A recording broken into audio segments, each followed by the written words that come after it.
অনেক গল্প গুজবের কথা এসেছে।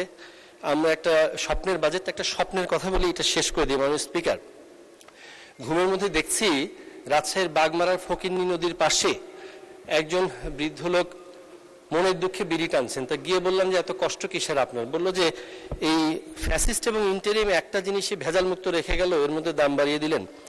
তো যাই হোক, তো বললাম এটাই কি আপনার মূল দুঃখ? তো বলছে না, এটা আসলে মূল দুঃখ না। শুনতে পারলাম যে বিগত নির্বাচনে নাকি অনেকগুলো আসনে কোরআন হেরে গেছে।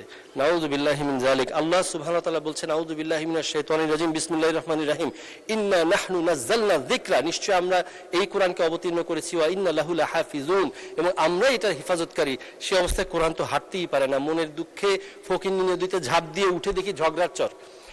দম্পতি ঝগড়া করছেন। তো গিয়ে বললাম, মা কি নিয়ে এত ঝগড়া? সংসারে অনেক টানাপোড়ন, কি করি, নুন আনতে পান্তা ফুরায়।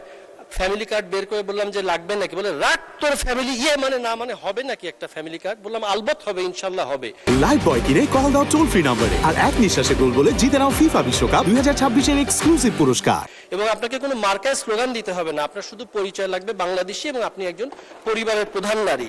তো সেই অবস্থা থেকে ভদ্রলোক এসে পিঠ চাপড়ে দিচ্ছেন, পিঠ চাপড়ে বলছেন। তো উঠে দেখি যে আসলেই কেউ পিঠ চাপড়াচ্ছে, আসলে আমার প্রিয়তমা স্ত্রী মৌলভীবাজারের মেয়েটি আলতো করে পিঠ চাপড়ে বলছেন, আর ঘুমের মধ্যে বাজেট বক্তৃতা দিতে হবে না, আমার জন্য কি আছে বাজেটে তাই শুনি। তো বললাম অবশ্যই আছে, ওই যে প্রদেয় করের থেকে উৎসে কর, অগ্রিম কর বেশি কাটা হয়, এটা ফেরত পাবেন।